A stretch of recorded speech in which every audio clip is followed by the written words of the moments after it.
Kita semua, yang terhormat Deputi Bidang Penindakan dan Eksekusi Bapak Asep Guntur Rahayu, yang kami hormati kawan-kawan jurnalis yang terus memberikan karya-karya jurnalis terbaiknya untuk mendukung pemberantasan korupsi di Indonesia, yang terus mendukung kinerja-kinerja KPK.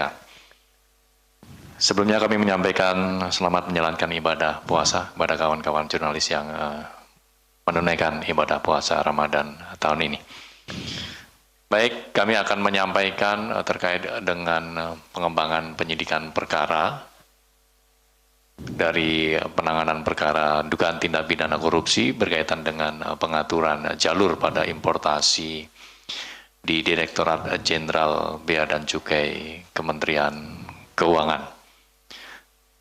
Selanjutnya kepada Bapak Asep Guntur Rahayu untuk menyampaikan secara lengkap terkait dengan kronologi, konstruksi, dan juga pihak-pihak yang ditetapkan sebagai tersangka dalam pengembangan penyidikan perkara ini. Kami persilakan Bapak Deputi. Baik, terima kasih Mas Jubir.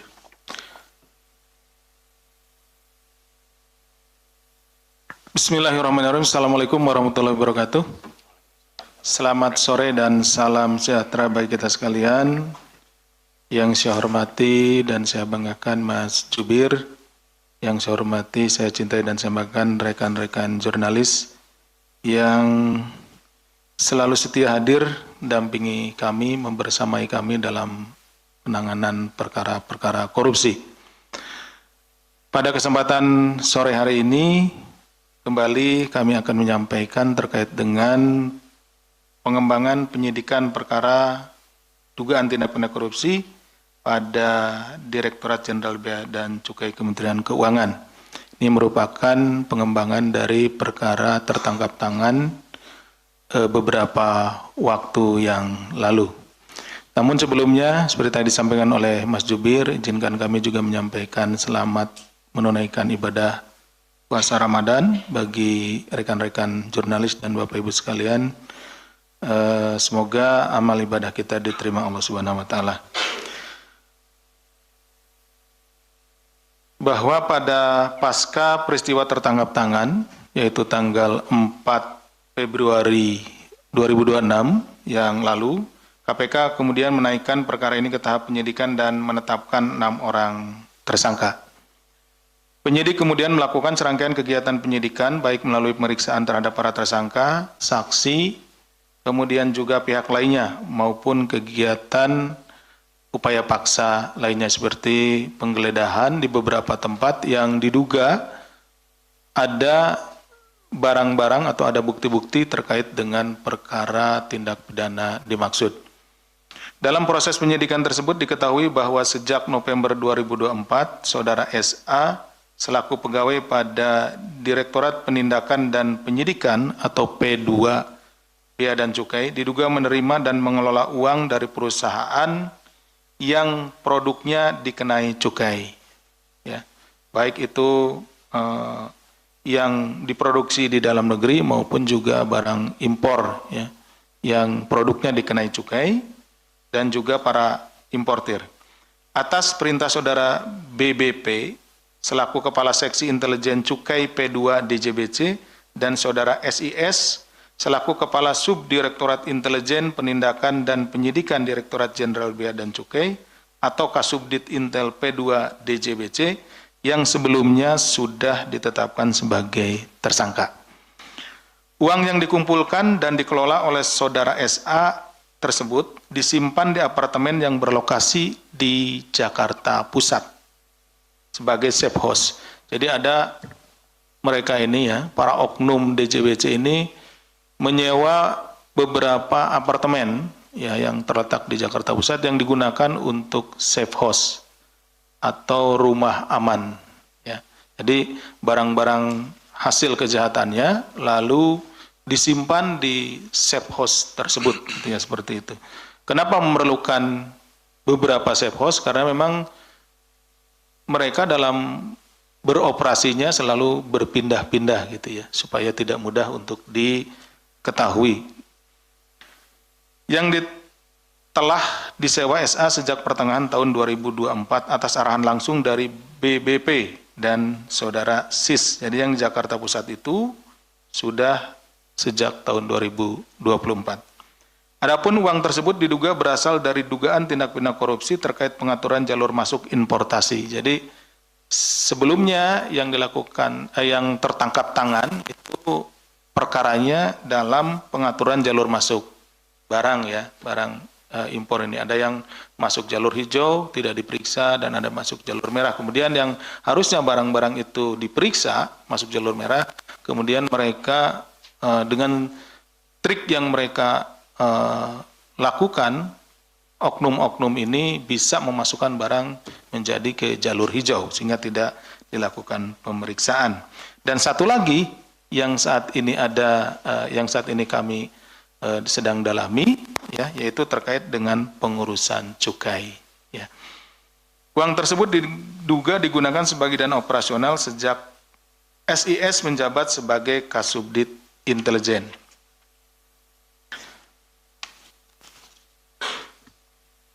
Pada awal Februari 2026, BBP memerintahkan SA untuk membersihkan safe house yang berlokasi di Jakarta Pusat. SA kemudian memindahkan uang-uang tersebut ke safe house lainnya yang berlokasi di salah satu apartemen di wilayah Ciputat, Tangerang Selatan. Tadi kan disampaikan bahwa petugas dari Komisi Pemberantasan Korupsi melakukan kegiatan ya, penangkapan terhadap tertangkap tangan ya terkait dengan jalur tadi ya. Itu di tanggal 4 Februari. Nah, setelah peristiwa tersebut kemudian ya BBP ini memerintahkan SA untuk membersihkan safe house tadi yang ada di Jakarta Pusat. Ya, karena beberapa safe house kita datangi ya, kemudian dilakukan oleh penyidik dan penyelidik ya atas perintah penyidik. Safe house itu kita geledah, kemudian kita menemukan beberapa barang bukti di situ berupa uang dan lainnya seperti yang pernah ditunjukkan kepada rekan-rekan di ruangan ini.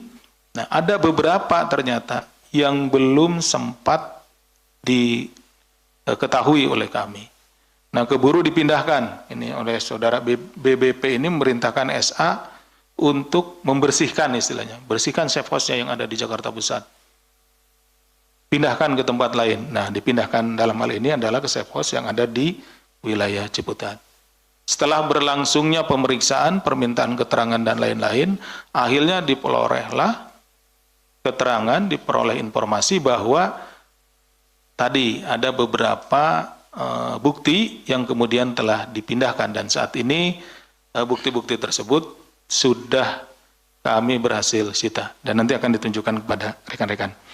Penyidik kemudian melakukan penggeledahan di 2 lokasi safe house tersebut, ya tadi safe house yang baru ya, di mana penyidik menemukan uang tunai dalam berbagai mata uang asing dan rupiah dengan total lebih dari 5,19 miliar yang disimpan dalam 5 buah koper. Ya, jadi simpannya di koper-koper, disimpan di safe house tersebut di apartemen. Berdasarkan fakta tersebut, penyidik menyimpulkan bahwa BBP dan SIS secara bersama-sama atau turut serta melakukan tindak pidana korupsi penerimaan gratifikasi selaku pegawai negeri atau penyelenggara negara, termasuk penerimaan pemberian yang berkaitan langsung dengan jabatan dan bertentangan dengan kewajibannya pada periode tahun 2024 sampai 2026. Berdasarkan kecukupan alat bukti tersebut, maka pada hari Kamis kemarin ya, tanggal 26 Februari 2026, KPK kemudian menetapkan saudara BBP sebagai tersangka. Untuk kebutuhan penyidikan, penyidik kemudian melakukan penangkapan terhadap BBP pada hari Kamis tanggal 26 Februari di kantor pusat DJBC di daerah Jakarta Timur. Jadi pengembangan yang kita lakukan dulu berdasarkan bukti-bukti yang ada, kecukupan alat bukti dan lain-lain, nah kemudian ditetapkan dan kemudian dilakukan penangkapan. Di mana dalam rangkaian penyidikan dan penangkapan BBP tersebut, KPK juga berkoordinasi dan mendapatkan dukungan penuh dari Inspektorat Jenderal Kementerian Keuangan serta Satuan Pengawas di lingkungan DJBC. Atas perbuatannya, saudara BBP disangkakan telah melanggar pasal 12 huruf B besar Undang-Undang Nomor 31 Tahun 99, Yunto Undang-Undang Nomor 20 Tahun 2001, Yunto Pasal 20 Undang 20 huruf C Undang-Undang Nomor 1 Tahun 2023 tentang KUHP.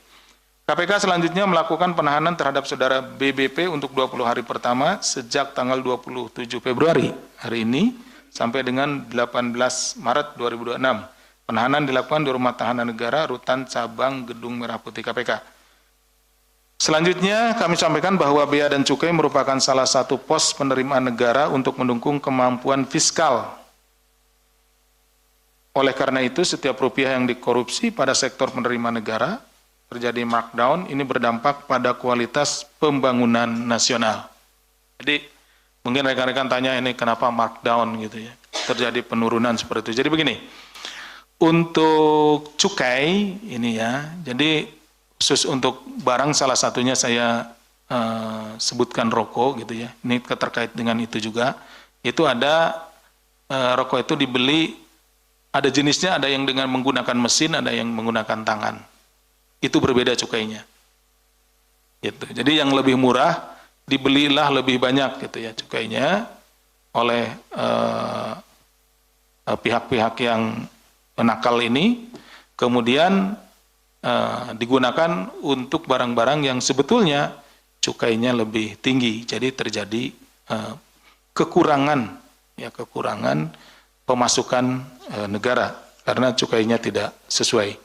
Tidak hanya itu, cukai yang berfungsi sebagai instrumen fiskal untuk pengendalian peredaran barang-barang tertentu demi kemaslahatan masyarakat. Dengan adanya modus tindak pidana korupsi pada sektor ini membuka risiko sosial di mana peredaran barang-barang yang seharusnya dibatasi menjadi tidak dalam kendali. Itu ya kan, ada tentunya juga terkait dengan masalah kesehatan. Kenapa dicukai ya? Ada kaitannya dengan masalah kesehatan, rokok, minuman keras dan yang lainnya kan gitu ya, dicukai. Nah, ketika cukainya ini lalu palsu atau dipalsukan, ini sangat berbahaya karena tadi peredarannya menjadi tidak terkendali. Berapa jumlah yang harusnya beredar di masyarakat itu menjadi tidak terkendali dan itu akan menimbulkan dampak sosial selain masalah kesehatan. KPK menyampaikan terima kasih kepada seluruh masyarakat Indonesia yang mendukung penuh penanganan perkara ini termasuk jajaran di Kementerian Keuangan. Kemudian KPK terbuka untuk berkolaborasi dalam upaya pencegahan korupsi ke depannya agar tindak pidana korupsi pada sektor penerimaan negara ini tidak kembali terulang. Tentunya setelah dilakukan penindakan oleh Kedeputian Penindakan, Kedeputian Koordinasi dan Supervisi juga melakukan koordinasi terkait penanganan perkara ini, dan juga Kedeputian Dikpermas dan Kedeputian Pencegahan juga melakukan tugasnya dalam rangka pencegahan dan memberikan informasi kepada masyarakat terkait dengan masalah tindak pidana korupsi ini. Demikian yang bisa sampaikan, saya kembalikan kepada Mas Jubir. Terima kasih. Wassalamualaikum warahmatullahi wabarakatuh. Waalaikumsalam. Baik, terima kasih Pak Deputi yang telah menyampaikan terkait dengan konstruksi dari pengembangan perkara dugaan tindak pidana korupsi pada Ditjen Bea dan Cukai, di mana KPK kemudian menetapkan BBP sebagai tersangka dan dilakukan penahanan untuk 20 hari ke depan. Baik teman-teman, sebelum kita melanjutkan untuk sesi tanya jawab, kita akan menunjukkan barang bukti yang diamankan dalam salah satu rangkaian kegiatan penggeledahan dalam penyidikan perkara ini.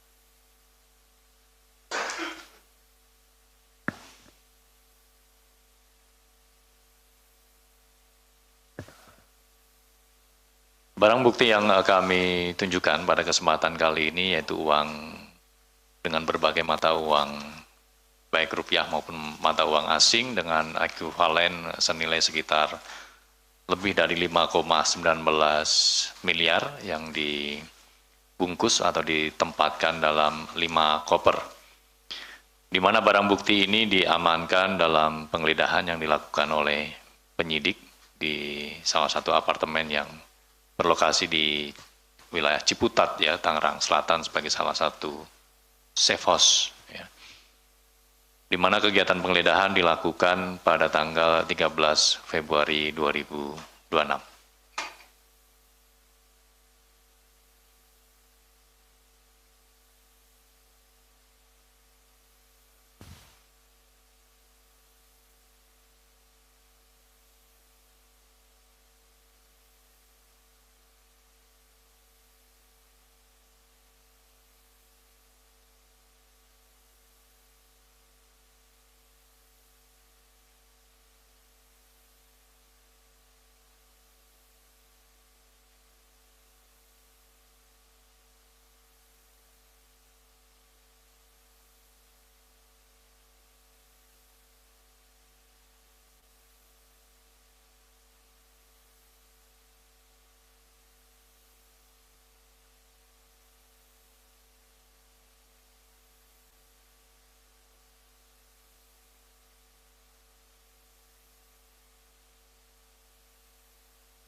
Jadi ini ada stiker, ya, atau label logo KPK, karena memang barang bukti ini pasca diamankan kemudian langsung dikelola di unit Labuksi, ya, untuk memastikan ataupun menjamin keamanannya.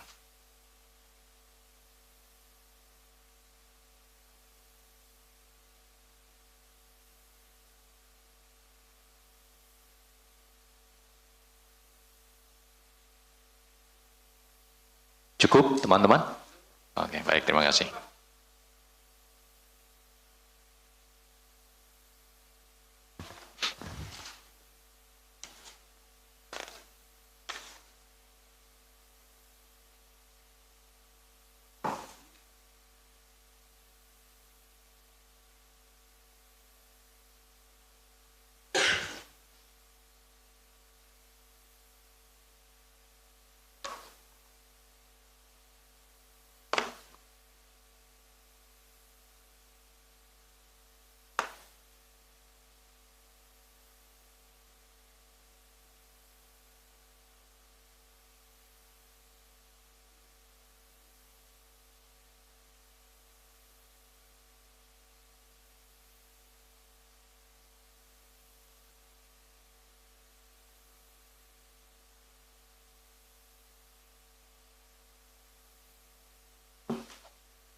Baik, terima kasih teman-teman.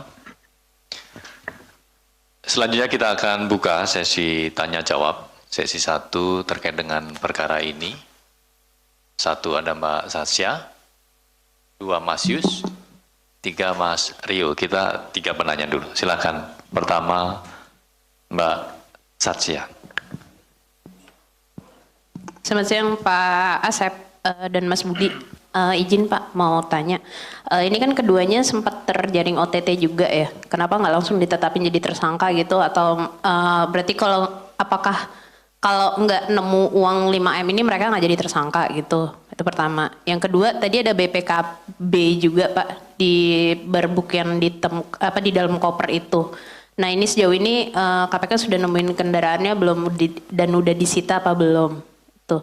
Yang ketiga nih nasibnya Salisa gimana ya Pak? Kan dia yang ikut menerima juga dan BPP-nya ini baru BPP-nya yang jadi tersangka gitu.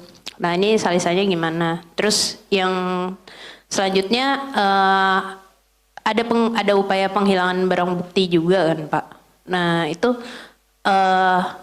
apa cuman si tersangka ini yang minta atau sebenarnya ada perintah dari atas juga sejauh ini udah ketahuan apa belum? Itu aja dulu Pak, makasih. Baik, terima kasih Mbak Satsia. Ada 4 poin. Kita ke penanya berikutnya, ada Mas Yus.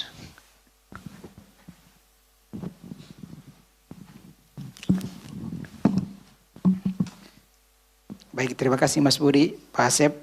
Mungkin ada beberapa pertanyaan yang ingin saya sampaikan. Yang pertama, kemarin kan si tersangka ini, BBP ini kan kondisinya kan ditangkap. Nah, kira-kira itu alasannya dia itu ditangkap karena apa? Biasanya kan dalam pengembangan penyidikan, biasanya kalau penetapan tersangka kadang tidak ditangkap. Tapi kalau ini ditangkap, apakah memang tadi seperti yang Mbak Tasya bilang, ada upaya menghilangkan barang bukti atau gimana? Itu yang pertama. Yang kedua, soal penggunaan penerimaan gratifikasi ini.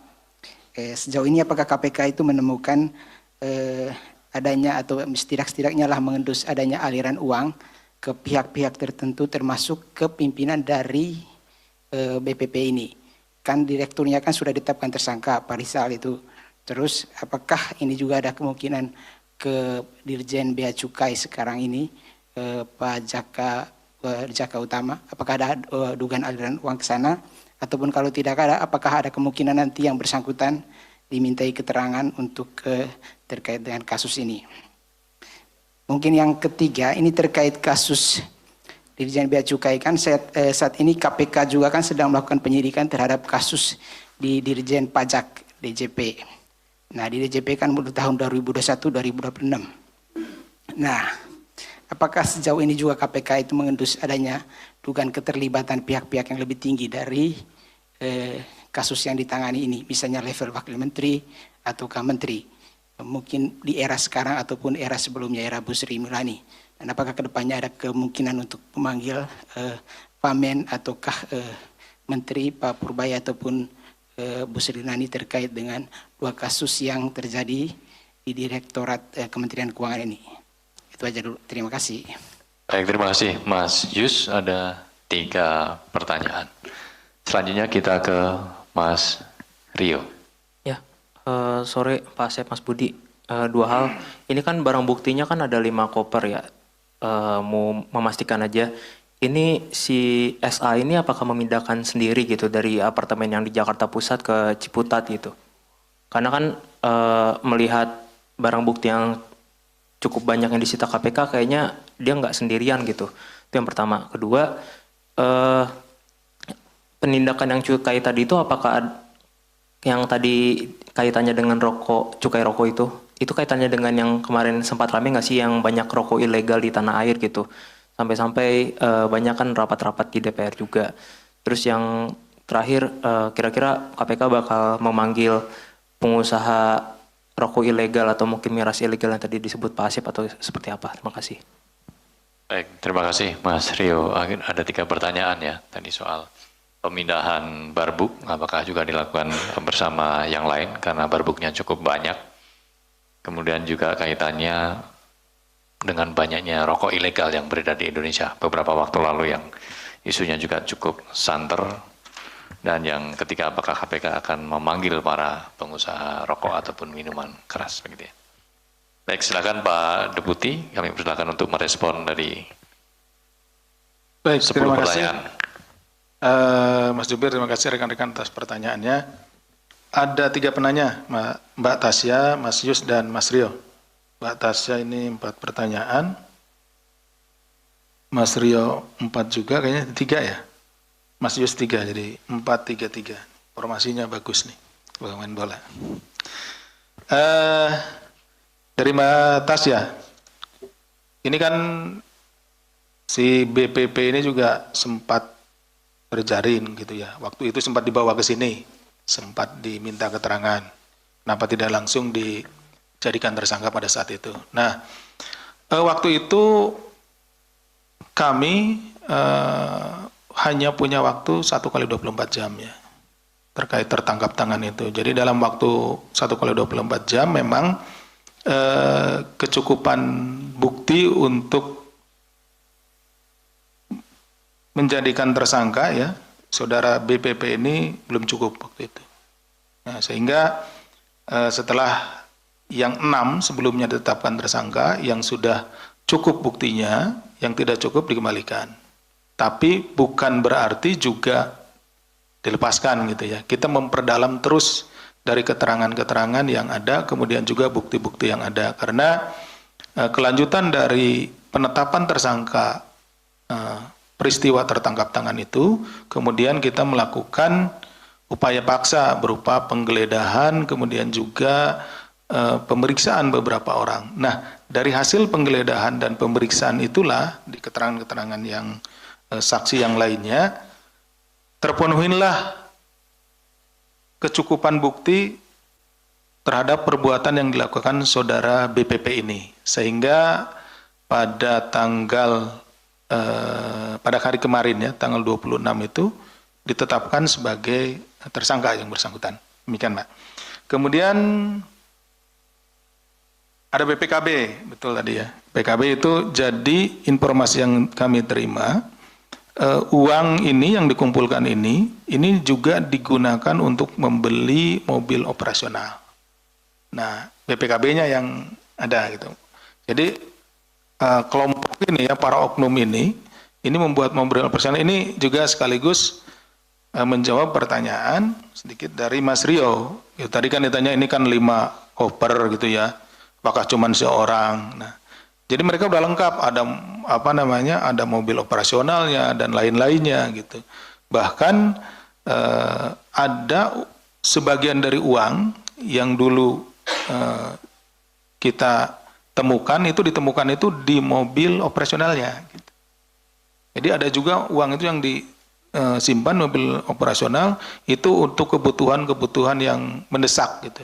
Jadi tidak harus ngambil dulu ke safe house gitu ya. Itu kalau ada keperluan mungkin dia membutuhkan untuk membeli apa atau memberikan kepada siapa sejumlah uang, ya dia ngambil langsung dari yang ada di mobil operasional. Dan mobil operasionalnya juga tidak hanya satu gitu. Nanti bisa dilihat di BPKB-nya.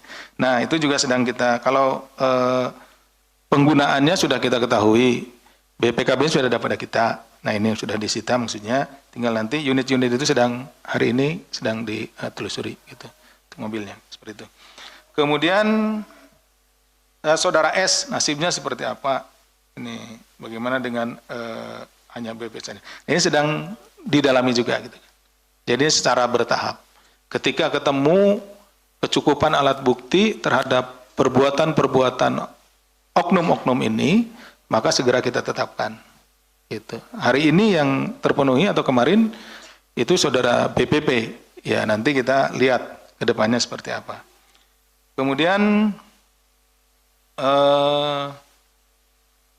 apakah ada penghilangan bukti, kemudian dan lain-lainnya.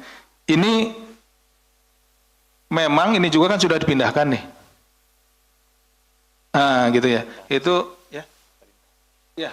Apakah ada perintah ini memang sedang kita dalami gitu ya. Ini juga kan secara berjenjang gitu ya. Tadi kan dari BPP ke saudara S dan ke beberapa orang yang lainnya. Nah, ini sedang kita dalami apakah itu perintahnya dari yang lebih atasnya lagi atau tidak.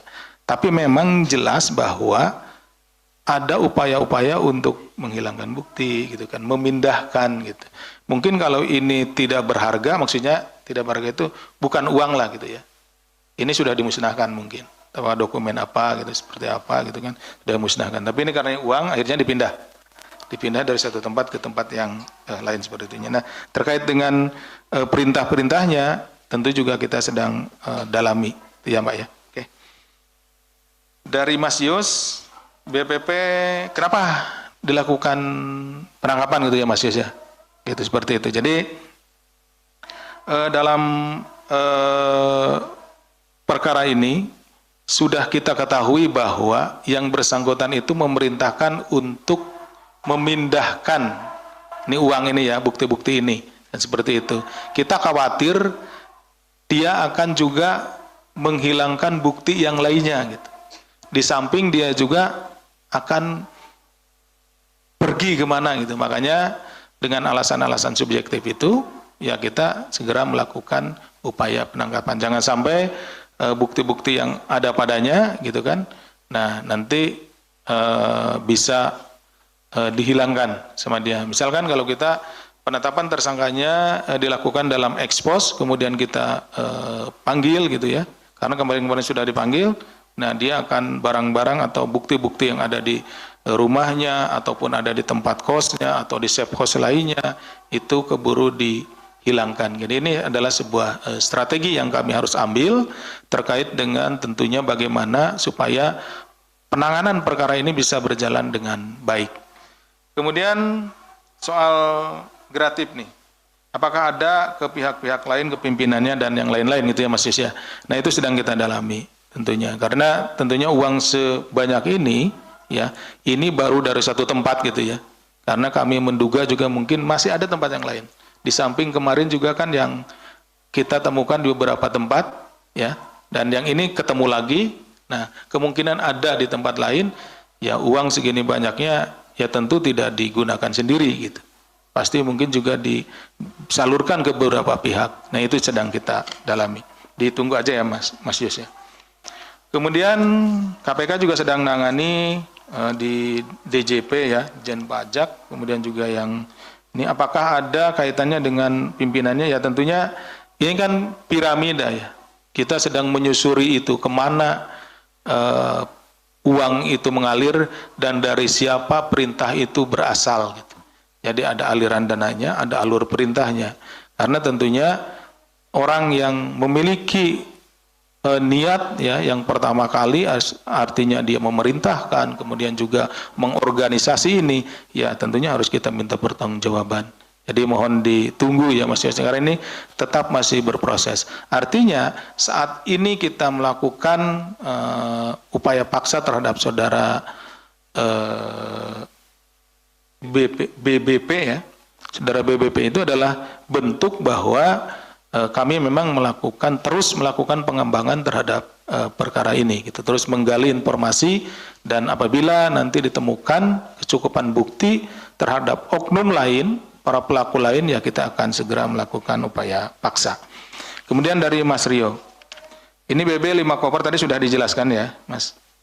Gitu. Ada beberapa orang, gitu. Karena ini terkait tidak hanya ini, terkait beberapa orang dia. Kemudian terkait dengan cukai rokok, apakah terkait juga dengan rokok ilegal yang saat ini marak? Salah satunya, benar. Gitu ya. Ada, jadi bentuknya itu begini, ada yang memang cukainya itu palsu atau dipalsukan. Ada juga modusnya itu yang cukainya itu dia menggunakan cukai yang tidak seharusnya. Gitu ya.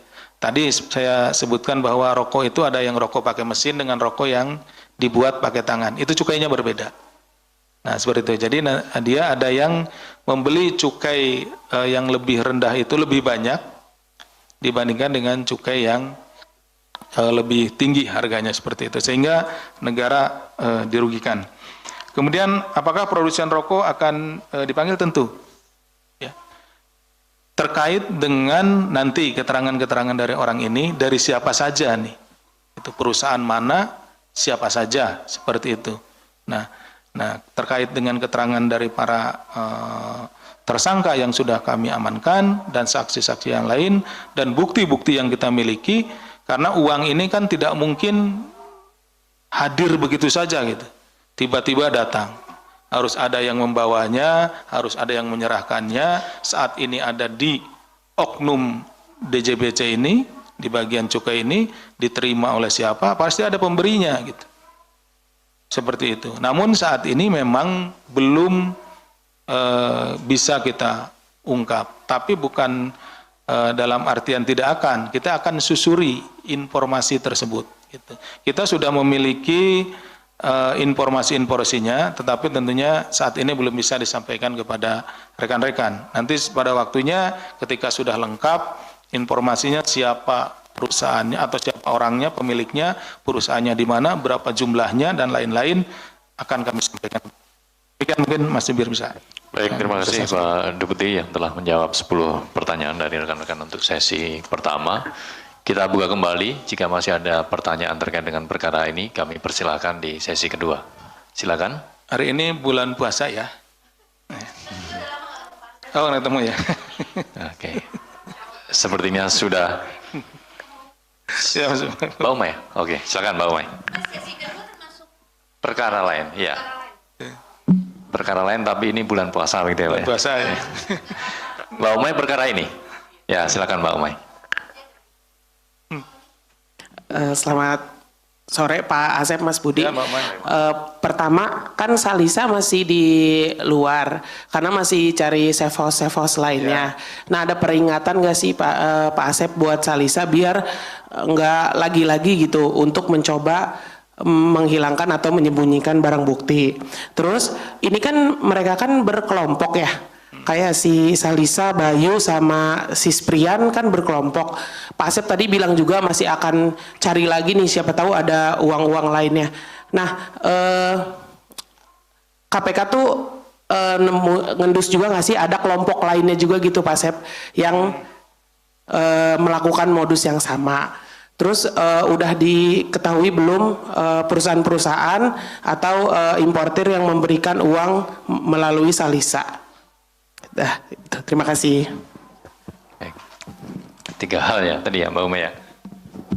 Terkait dengan peringatan terhadap SA, kemudian apakah ada kelompok lain, juga kemudian apakah ada perusahaan-perusahaan lain juga yang kemudian melakukan pemberian ya kepada oknum di Ditjen Bea Cukai. Kita ke Mas Rehan, silakan Mas Rehan. Selamat sore Pak Asep, Mas Budi. Perkenalkan saya Rehan dari Tempo Pak. Cuman mau nanya satu pertanyaan aja Pak. Ini kira-kira KPK itu mau ada rencana nggak mau meriksa Direktur Jenderal Bea dan Cukai Jaka Budi Utama Pak? Karena kan kalau nggak salah waktu OTT kemarin sempat menggeledah kantor pusatnya, tapi nggak jadi geledah ruang kerjanya si Jaka Budi Utama ini.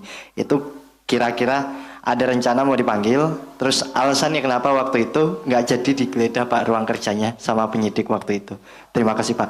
Baik, terima kasih Mas Rehan. 2 poin ya terkait dengan apakah ada rencana pemanggilan terhadap Dirjen Bea Cukai dan mengapa pada saat itu tidak dilanjutkan ya kegiatan penggeledahan di ruangannya. Ada lagi kawan-kawan?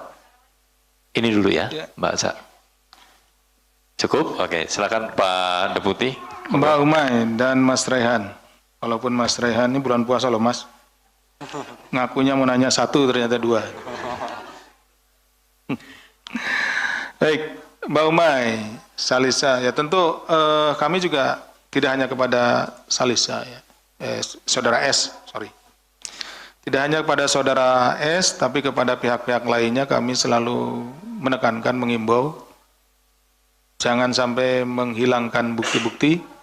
Kalau ada segera diserahkan kepada kami gitu ya seperti itu karena tentunya biar penanganan perkara ini biar cepat selesai dan juga biar tuntas semuanya. Karena kalau misalkan ada yang masih tertinggal dan yang lainnya kita tidak bisa merangkai pembuktian ini dengan baik. Kemudian S dan BBP berkelompok, iya betul Mbak. Kemudian modus-modus yang lain digunakan ya ini ada, kita juga sedang mendalami ke pihak-pihak lain karena tentu importir ini tidak hanya di BR ya, ada yang lainnya juga banyak ya, kita juga sedang mendalami ke arah situ karena kami memiliki dugaan bahwa praktek yang dilakukan oleh BR ini sebagai forwarder itu juga terjadi di forwarder yang lainnya gitu, seperti itu. Jadi kami akan terus dalami. Bahkan kalau kami juga menghimbau kepada mungkin saudara-saudara yang mengetahui hal itu, ya silahkan untuk sebagai whistleblower menyampaikan kepada kami gitu ya proses yang ada yang diketahui supaya kita bisa sama-sama ya membenahi masalah ini. Kenapa? Karena tentunya ada dampak ekonomis, dampak sosial, dampak kesehatan dan lain-lain. Ketika barang itu bisa lolos yang seharusnya diperiksa dulu, kalau itu barang tersebut misalkan barang berbahaya, akan membahayakan masyarakat kan secara ini. Kemudian juga negara kehilangan pemasukan gitu ya, dari sektor-sektor itu, dari cukai, kemudian juga dari penerimaan yang lainnya. Gitu. Jadi banyak sekali kaitannya. Gitu. Kalau memang mengetahui, kami akan sangat berterima kasih bila nanti masyarakat siapapun itu yang ingin menyampaikan kepada kami informasi terkait masalah cukai maupun kepabeanan ini. Kemudian nih importir, tadi udah saya sekalian jawab ya. Ini forwarder maupun importir juga sedang kita dalami. Karena tadi kami menduga tidak hanya BR itu gitu, pasti ada yang lainnya. Karena dari modus operandi para oknum ini, ya dia ya seperti itulah, mempersulit gitu kan. Ini sehingga mau tidak mau importir maupun forwarder ini mengikuti apa yang mereka buat gitu. Jadi alur yang telah mereka buat, kalau nggak ikut alur yang mereka buat, mereka akan susahan gitu. So, harus ke sana kemari, dipersulit gitu, seperti itu. Mas Raihan, apakah ada rencana untuk pemeriksaan? Pemeriksaan terhadap seseorang itu dilakukan terhadap kebutuhan kita dari keterangan yang bersangkutan. Ya, penanganan perkara ini diawali dengan tertangkap tangan. Ya, tertangkap tangan. Jadi kita sekarang sedang lebih fokus untuk pembuktiannya. Tertangkap tangan itu termasuk juga ini kan yang dilakukan sistemnya ini, kami menduga sistemnya ini piramida gitu. Jadi dilakukan oleh banyak pihak di lapangan, gitu ya. Kemudian nanti akan mengerucut ke satu pemimpinnya gitu, atau satu yang oknumnya gitu, yang memiliki kewenangan yang besar. Nah, kita bereskan dulu di bagian bawahnya. Kita cek dulu semua, kita seperti ini kan terpisah-pisah nih. Waktu itu ada di 2 atau 3 tempat ya, 4 tempat ya. Di beberapa sepos 4 tempat. Kemudian kita dapat lagi yang di satu tempat ini di Jakarta Tangerang Selatan. Jadi kita akan terus ini. Nah, kita biar kita tidak tidak ada yang tertinggal, kita fokus ke situ, kemudian nanti pelan-pelan ini juga kan mulai naik nih dari CIS, kemudian naik ke BBP ini, dan akan terus tentunya. BBP ngomong siapa dong? Mau tanggung jawab sendiri? Apa benar sesuai dengan kewenangannya? Hanya kewenangan segitu dan uang segini banyak. Nah, kita akan terus gali seperti itu, nanti supaya kita dapat terus naik ke atas. Kemudian terkait dengan alasan tadi penggeledahan, ini ada alasan teknis dan alasan taktis di lapangan seperti itu ya. Ketika kita pada saat itu yang lebih diutamakan adalah bagaimana tadi menyusuri uang-uang ini. Kita sedang mengikuti pergerakan uangnya ini ya. Saya tadi juga sudah sampaikan ke Mbak Tasya bahwa ada uang yang disimpan di mobil ya operasionalnya itu. Dan itu berganti-ganti terus gitu, berganti-ganti terus. Mungkin ini layak juga untuk ditulis sebetulnya ya. Itu apa ceritanya itu. Bagaimana pergerakan uang itu, pergerakan ganti mobil, ganti orang, ganti supir, ganti mobil, terus-terus seperti itu.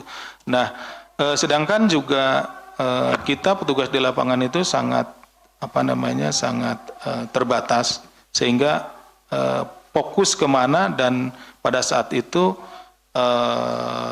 harus mana yang didahulukan kita lakukan penggeledahan dan lain-lain, itulah yang di ini. Jadi ada beberapa tempat yang kita kemudian segel gitu, seperti itu.